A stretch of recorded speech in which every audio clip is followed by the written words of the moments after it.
ये कहानी मैं सैमी के पॉइंट ऑफ व्यू से बताने जा रहा हूँ।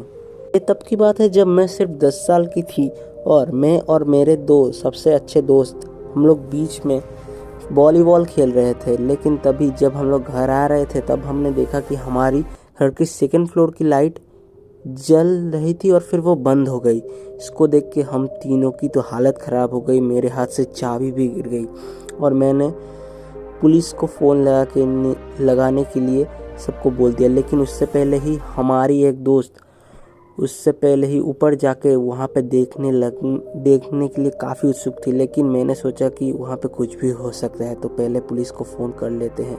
और मैंने एक चाकू लिया और मेरी दूसरी दोस्त को पुलिस को कॉल करने के लिए बोल दिया और उसके ढूंढने ऊपर चली गई।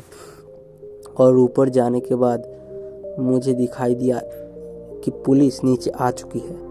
तो मैंने सोचा कि इस बात को पुलिस को ही हैंडल करने देते हैं और मैं नीचे आके पुलिस के सामने आके पूरी सिचुएशन एक्सप्लेन करने लगी। और फिर पुलिस ने ऊपर जाके देखा, लेकिन ऊपर जाके देखने से पहले कोई मेरे माथे के सामने बंदूक ताने खड़ा था। और जब पुलिस अंदर आई तब वो आदमी वहाँ से निकल चुका था और मैं पूरा ज़ोर से रो रही थी। मुझे तो लगा आज तो मैं मरी। लेकिन तब मैंने जब जाके और पुलिस ने जाके ऊपर देखा तो वो मेरी दोस्त बेहोशी की अवस्था में पड़ी हुई थी, लेकिन उसको कोई ख़ास चोट नहीं आई थी और वो खतरनाक लोग वहाँ से भाग चुके थे। ये बात जब पुलिस को बताई तो पुलिस वहाँ पे इन्वेस्टिगेशन करने के लिए कुछ दिन रुकी और वहाँ पे खोजबीन करना जारी रखा। लेकिन असल में वहाँ पे वो लोग को कभी कुछ भी नहीं मिला। अब हम लोग उस घर को छोड़ के एक दूसरे घर में शिफ्ट हो चुके हैं, क्योंकि मेरे को उस घर में रहना अब बिल्कुल भी पसंद नहीं आ रहा है। लेकिन वहाँ पे जो हमने बैग एक छोड़ा था तब वो उसको खोल के देखा तो उसमें हड्डियाँ ही हड्डियाँ भरी हुई थी, जिसको देख के हमने पुलिस को कॉल किया और पुलिस वो बैग ले गई। मेरे को ये मालूम नहीं पड़ा आज तक कि वो हड्डियाँ किसकी थी और शायद से मैं फिर कभी उस घर में भी नहीं जाना चाहूँगी। ये कहानी मैं समीर के पॉइंट ऑफ व्यू से बताने जा रहा हूँ। मेरा नाम समीर है और मैं ज़्यादातर अकेले रहना ही पसंद करता हूँ। ये कहानी है तब की जब मैं स्कूल में था और मेरे दोस्तों के साथ मस्ती मजाक करता था। और मेरे स्कूल में एक 6 फीट लंबा भोंदू सा लड़का था जिसको हम सभी मिलके परेशान करते थे। उसको मारते थे, पीटते थे, लेकिन वो कभी भी हमारा विरोध नहीं करता था। लेकिन कहता था कि मैं अगर रोने लगा तो तुम्हारी शामत आ जाएगी और तुम सब मर जाओगे, फिर तुम मुझे बिल्कुल भी नहीं रोक पाओगे।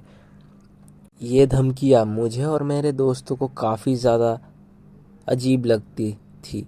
लेकिन अचानक एक दिन हम जब उसे परेशान कर रहे थे वो रोने लगा और उसने जो बात कही थी वो बिल्कुल सच थी। जब वो रोने लगता है तब वो बहुत ही ज़्यादा गुस्से में आ जाता है और फिर उसने मेरे एक दोस्त को गले से पकड़ के उसको इतना ज़ोर से दबाया कि वो दीवार पे लग के बेहोश हो गया। फिर उसने मेरी तरफ देखा और मेरा दोस्त तो आराम से निकल चुका था। उसने मेरा कॉलर पकड़ा और मुझे लगा कि आज तो मैं गया। और फिर उसने बताया कि मैं एक बार रोना शुरू कर दूं तो मुझे कोई भी नहीं रोक सकता।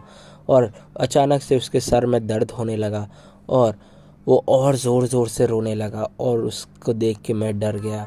उसने मेरे कॉलर पकड़ा और मुझे ऊपर उठा के नीचे ज़मीन पे इतनी ज़ोर से पटक दिया कि क्या ही बताऊँ। उसके बाद मेरे उस दोस्त ने पुलिस को जल्दी से जल्दी कॉल किया और पुलिस को बुलाने लगा। लेकिन वो कहाँ रुकने वाला था और वो मेरे ऊपर मुक्के की बारिश करने लगा और मुक्के पे मुक्का चलाने लगा। मेरी हालत ख़राब हो चुकी थी और मैं बहुत ही ज़्यादा लाचार हो गया था। कुछ देर बाद कुछ पुलिस वाले आए और उसके ऊपर एक शॉटगन से फायर करने की कोशिश की, लेकिन उसके गुस्से के सामने कोई नहीं टिक पाया और पुलिस वाले को ही उसने एक धक्के से दीवार पे जाके पटक दिया। और फिर जब पुलिस वाले ने एक रिवॉल्वर से शूट किया तब वो जाके बेहोश हो गया और गिर गया। और पुलिस वालों ने जब उसे चेक किया तब वो जिंदा था। और ये देख के सभी लोग उसको हॉस्पिटल में ले जाने लगे। उस दिन से मैं दूसरों को बुली करना तो क्या, मैं एक घर में चुपचाप बैठा रहता हूँ, किसी से ना बात करता हूँ, ना ज़्यादा किसी से मिलता हूँ। आज भी अगर मैं किसी को रोता हुआ देखता हूँ तो मैं उसको छोड़ के वहीं से भागने लगता हूँ। एक दिन मेरे गर्लफ्रेंड भी रोते हुए मेरे पास आई तो मैं उसको छोड़ के भाग गया। मैं जब भी किसी को रोते हुए देखता हूँ तो मुझे उसी दिन की याद आती है जो मैं याद करना नहीं चाहता। ये कहानी मैं सैम के पॉइंट ऑफ व्यू से बताने जा रहा हूँ। हाय, मेरा नाम सैम है और मेरे क्लास में एक बहुत ही ज़्यादा अजीब लड़का रहता है जिसका नाम है जियाओ। इसको बिच्छू इतने ज़्यादा पसंद है कि ये स्कूल में भी बिच्छू लेके आ जाता है। बिच्छू के फ़ोटो वाले कपड़े पहनता है। लेकिन एक दिन जियाओ ने हम तीनों को अपने घर पे बिच्छू का कलेक्शन देखने के लिए बुलाया होता है, तो हम दोनों भी बहुत ही ज़्यादा खुशी से उसके घर में जाते हैं और बहुत तरह के बिच्छू देखते हैं। और तभी जियाओ हमें बोलता है कि खाना तैयार है। तभी मैं बोलता हूँ कि चलो हम लोग इन बिच्छुओं को ही खा लेते हैं। और तभी जियाओ भी बहुत ही अजीब तरीके से हंसने लगता है और वो लोग लास्ट में वीडियो गेम खेल के बाहर चले जाते हैं। लेकिन जियाओ ने मुझे थोड़ी देर के लिए अपने घर में रुकने के लिए बोलता है। फिर अचानक से मेरे आँखों के सामने अंधेरा छा जाता है और मैं जब उठता हूँ देखता हूँ कि मेरे हाथ पैर बंधे हुए होते हैं और मैं चिल्लाने लगता हूँ। तभी वहाँ पे जियाओ आ जाता है अपने बिच्छुओं को लेके और वो कहने लगता है तुमने जो कहा था उसको सुन के मेरे बिच्छुओं को बहुत ही ज़्यादा गुस्सा आ गया है। अब इन तीनों में से किसी तीन को चुन सकते हो जो तुम्हें काटने वाले हैं, तो ध्यान रखना, सोच समझ के चुनना, क्योंकि इनमें से कुछ जहरीले भी हैं और कुछ थोड़े से जहरीले हैं, तो सोच समझ के चुनना। ये सब सुन के मेरा तो दिमाग खराब हो जाता है और मैं उससे जल्दी से खोलने के लिए बोलता हूँ, लेकिन वो मुझे बिच्छू दिखा के धमकाने लगता है। और तभी वो मुझे बोलता है कि अगर तुम नहीं चुनोगे तो मैं ही तुम्हारे लिए चुन देता हूँ।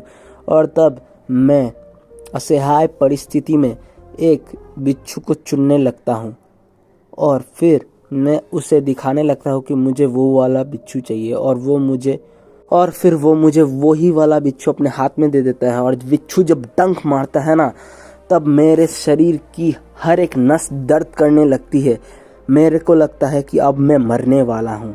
लेकिन वो फिर बोलता है ये तो ज़्यादा जहरीला नहीं था। और फिर वो मुझे और एक बिच्छू को चुनने के लिए बोलता है। मैं फिर भी और एक बिच्छू को चुनता हूँ और वो भी मेरे को काटता है। इस बार तो मेरे दिल से भी आवाज़ आती है और दिल में बहुत ज़्यादा दर्द होने लगता है। और वो मेरी आँखों की पुतलियों को चेक करता है कि मैं ज़िंदा तो हूँ ना, मैं ऐसे तो नहीं मर सकता। और वो हंसने लगता है। फिर जियाओ बोलता है कि अभी और एक बिच्छू की बारी बाकी है, तुम ऐसे नहीं मर सकते। और ये सुन के तो मेरे दिमाग ख़राब हो जाता है और मैं रो देने लगता हूँ। और फिर वो बोलता है कि इन तीनों में से कोई एक तुमको चुनना है। फिर मैं हाथ आगे करता हूँ और एक बिच्छू डंक मारता है।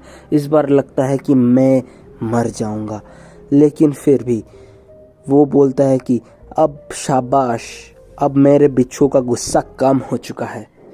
फिर कुछ देर बाद वो वापस आता है और मुझे 10,000 की एक गड्डी पकड़ाता है और बोलता है कि अगर तुम पुलिस को बुलाना चाहते हो तो बुला सकते हो। मैं बता दूंगा कि तुम जो भी बोल रहे हो वो बिल्कुल ही झूठ है।